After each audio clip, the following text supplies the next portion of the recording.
Halo Bapak Ibu Saudara sekalian. Selamat pagi, selamat siang, dan selamat malam. Bagaimana kabarnya hari ini? Pasti luar biasa baik. Ya, di hari ini kita akan belajar sesuatu, yaitu nasihat doa selamat. Apa itu nasihat dan doa selamat? Mari sebelum kita lebih lanjut membahas ini, kita bersatu di dalam doa. Puji dan syukur Tuhan, senantiasa kami panjatkan kehadirat-Mu. Atas segala rahmat berkat perlindungan-Mu, kami hari ini dapat beraktivitas, kami dapat menikmati hari yang sudah Engkau siapkan bagi kami pada hari ini Tuhan. Sebentar lagi kami juga akan mendengarkan sedikit renungan. Kiranya Tuhan Engkau berkati agar renungan yang kami dengarkan ini dapat menjadi berkat bagi kami dan dapat membantu pertumbuhan iman kami di dalam Tuhan. Dalam nama Tuhan, kami berdoa dan ucap syukur. Amin. Nah, Bapak Ibu Saudara sekalian, bacaan kita hari ini terambil dari kitab Ibrani, pasal yang ke-13, ayat 1 sampai 16. Ibrani pasal yang ke-13, ayat 1 sampai 16. Demikian bunyinya. Peliharalah kasih persaudaraan. Jangan kamu lupa memberi tumpangan kepada orang. Sebab dengan berbuat demikian, beberapa orang dengan tidak diketahuinya telah menjamu malaikat-malaikat. Ingatlah akan orang-orang hukuman, karena kamu sendiri juga adalah orang-orang hukuman. Dan ingatlah akan orang-orang yang diperlakukan sewenang-wenang, karena kamu sendiri juga masih hidup di dunia ini.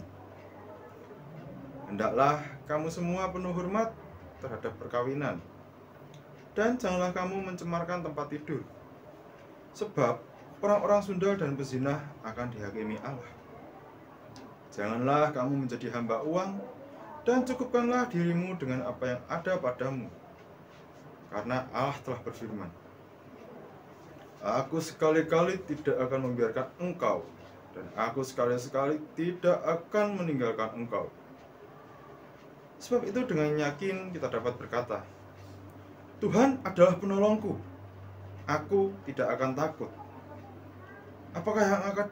Apakah yang dapat dilakukan manusia terhadap aku? Ingatlah akan pemimpin-pemimpin kamu yang telah menyampaikan firman Allah kepadamu. Perhatikanlah akhir hidup mereka dan contohlah iman mereka. Yesus Kristus tetap sama, baik kemarin maupun hari ini, dan sampai selama-lamanya.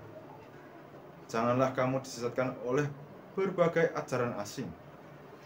Sebab yang baik ialah bahwa hati kamu diperkuat dengan kasih karunia dan bukan dengan berbagai makanan yang tidak memberi faedah kepada mereka yang menuruti aturan-aturan makanan.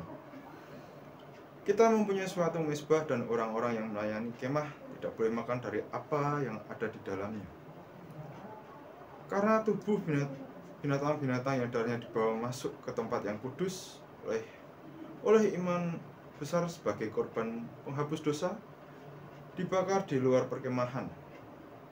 Itu jugalah sebabnya Yesus telah menderita di luar pintu gerbang untuk menguduskan umatnya dengan darahnya sendiri. Karena itu, marilah kita pergi kepadanya di luar perkemahan dan menanggung kehinaannya. Sebab di sini kita tidak mempunyai tempat tinggal yang tetap. Kita mencari kota yang akan datang.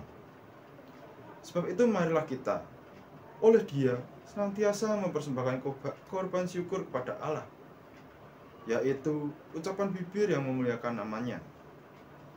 Dan janganlah kamu lupa berbuat baik dan memberi bantuan. Sebab korban-korban yang demikianlah yang berkenan kepada Allah. Demikian bacaan kita pada hari ini. Berbahagialah bagi setiap orang yang senantiasa membaca dan merenungkan firman-Nya.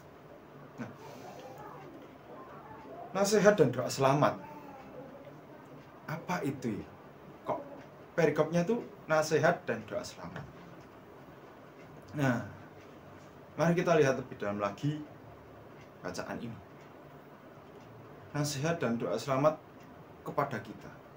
Kita dapat mengetahui dari bacaan ini, dari ayat 6, kita dapat mengetahui bahwa nasihat yang diberikan kita dan doa selamat yang kita panjatkan, yang selalu kita naikkan, bukanlah doa sekedar doa biasa. Ya kalau sehari-hari kita rutinitas pasti selesai mengerjakan sesuatu atau mau tidur paling kita berdoa, ya Tuhan terima kasih atas perlindunganmu pada hari ini. Sebentar lagi saya mau istirahat dan kiranya Tuhan jaga lindungi sepanjang kami beristirahat, sepanjang saya beristirahat. Kalau dipikir-pikir itu sebenarnya kalimat sederhana, kalimat penutup setelah kita beraktivitas seharian. Nah tentunya di dalam aktivitas kita seharian pasti banyak perbuatan atau ucapan kita yang baik secara sengaja maupun tidak kita sengaja itu menyakiti perasaan orang lain. Contohnya adalah seperti kita membuli orang. Ya meskipun untuk zaman sekarang pembulian itu udah seperti salah satu bentuk kita mengikat tali silaturahmi kepada orang lain. Tapi kalau pembulian itu kita tunjukkan kepada orang yang belum kita kenal terlalu dekat, wah orang itu pasti sakit hati, percaya nggak percaya. Dan tentunya orang itu pasti akan mengutuki kita yang membulinya. Orang ketika kita udah dekat aja loh, kalau kita mau ngomong sesuatu sama orang lain itu aja kita mesti mikir ulang, mikirnya tuh gini, apakah orang ini akan menerima apa yang kukatakan, atau orang ini malah justru sakit hati dengan apa yang kukatakan. Nah di sini kita juga harus menjaga tutur bicara kita, cara kita bicara, cara kita berperilaku, sehingga kita selalu mendapat pertolongan dari Tuhan. Cuman kebanyakan manusia, kebanyakan orang itu enggak memikirkan itu, yang dipikirkan hanyalah dirinya sendiri. Kita beberapa bulan atau beberapa tahun yang lalu mengalami sebuah musibah, wabah yang sangat besar, yaitu pandemi corona. Wah, pandemi ini membuat perekonomian menjadi lesu. Kita mau melakukan apapun harus dibatasi, sehingga kita seperti dikekang. Dan karena perekonomian yang lesu, semua gerakan kita dibatasi, kita pun akhirnya berpikirnya begini, kira-kira besok saya mau makan apa ya? Kira-kira besok kerjaan saya lancar nggak ya?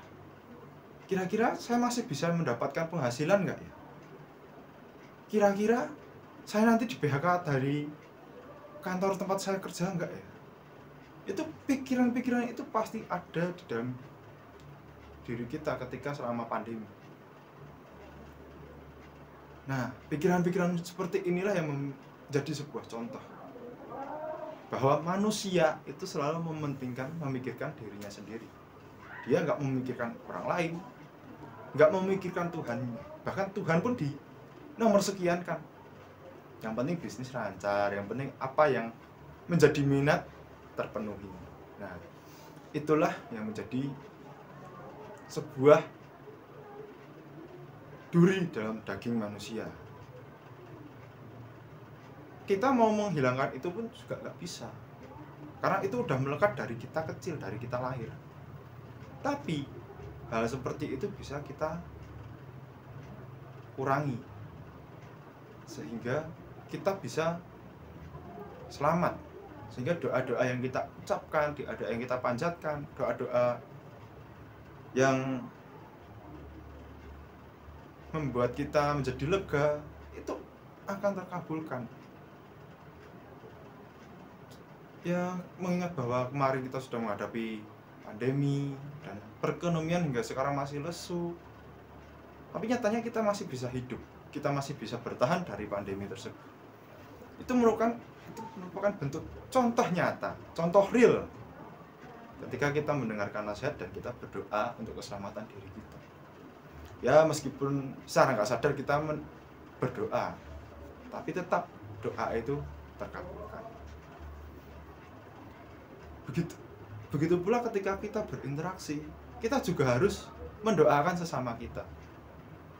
Apa yang hendak ditujunya, apa yang hendak dicapainya, kita harus mendoakan itu, dan kita juga harus turut memohon keselamatan dari Tuhan untuk saudara-saudara kita, untuk teman-teman kita yang kita doakan. Bukan malah kita berdoa supaya teman kita celaka, Itu bukan itu bukan ciri orang Kristen. Ciri umat Tuhan bukan seperti itu. Ciri umat Tuhan tuh dia selalu mementingkan relasi dengan orang lain juga selain relasi dengan Tuhan. Relasi yang baik dapat memberikan dampak yang baik. Nasihat yang baik yang kita berikan ataupun yang kita terima itu juga berdampak baik bagi diri kita maupun bagi orang-orang di sekitar kita. Memang gak sedikit orang yang masa bodoh dengan nasihat atau ucapan kita, tapi secara tidak mereka sadari, mereka memikirkan nasihat yang kita ucapkan berulang-ulang. Dan bisa jadi nasihat yang kita ucapkan, nasihat yang kita katakan itu justru memberikan dampak yang baik bagi saudara-saudara kita, bagi teman-teman kita, bagi orang-orang di sekitar kita. Kiranya Tuhan selalu menjagai, melindungi kita. Tuhan selalu memberi kita nasihat yang baik melalui orang-orang di sekitar kita dan memberikan jawaban atas doa-doa yang kita ucapkan. Mari kita bersatu dalam doa. Puji dan syukur Tuhan kami panjatkan kehadirat-Mu pada hari ini atas renungan yang sudah kami terima. Kiranya Tuhan Kau berkati agar kami dapat menjadi pribadi yang lebih baik lagi.